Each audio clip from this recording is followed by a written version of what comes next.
Is roosted always roasted? Hey guys, today we're going to go over some early morning tactics, some roosting scenarios, and some scenarios before and after fly down. So let's jump in. Alright, so let's talk about roosting, or homework as I call it.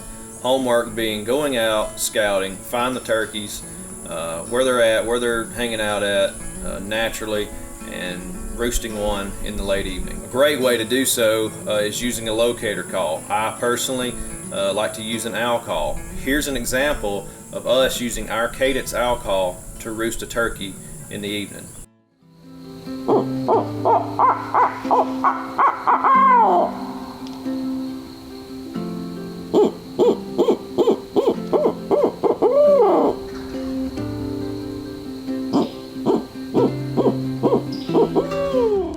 Early morning setups. If you know where the turkeys are at, you're ahead of the game already. Being able to go out and get set up, don't get too close obviously.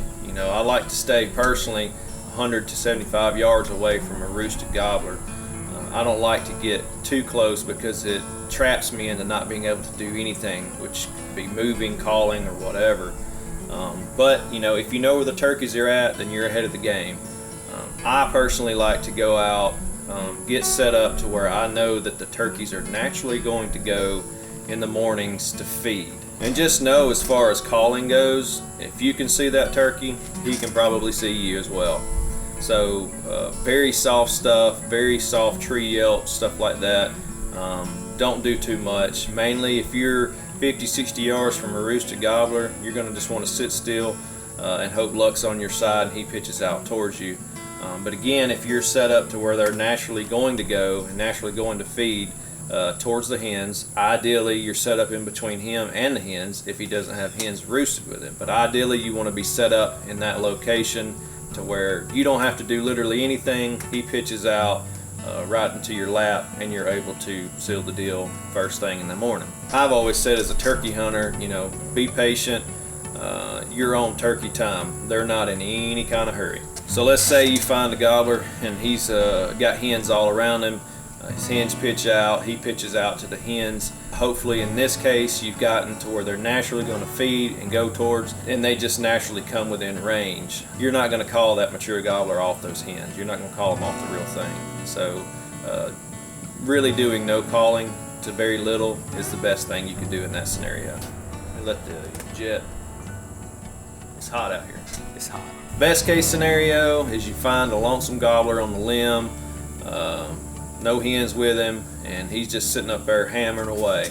Well, it is a lot of fun to sit out there at 7,500 yards and just listen to him hammer, calling to him. But the best thing you can do is give him a little bit of tree yelps, and then do a light fly down or something like that. As long as he's not where he can see you, moving your hands or your wing or however you do your fly down, do a light little fly down and do some soft clucking and purring like you're feeding away from him, and then cut it off. The best thing you can do is cut it off, because the more you sit there and call to him, he's going to stay on that limb and gobble and wait for you to come to him, because by nature's design the hen is supposed to go to the gobbler, meaning he will sit in the tree and wait for her to walk up to the base of his tree before he pitches out. This happens a lot in areas that are pressured, where there's hunting pressure or predator pressure. He's going to sit on the limb till he sees that hen come to the base of his tree. So calling the least as possible in that scenario and sounding like you're moving away is the best way to play that scenario. So again, homework helps. Homework will help you kill more birds than anything.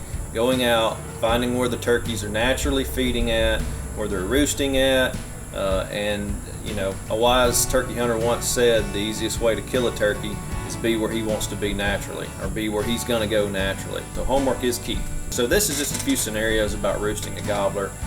Doing your homework, making sure that you're educated on what the birds in your location are doing. Also a few scenarios early morning once you've found a roosted gobbler, and some ways to play these different scenarios. If you have any questions on the scenarios that I've talked about today, please leave a comment in the comment section below. If this video helped you at all, please like, subscribe, follow along for more content just like this. We'll be doing more tips and tricks actual hunting videos, and a lot more coming. So stay tuned with us, guys.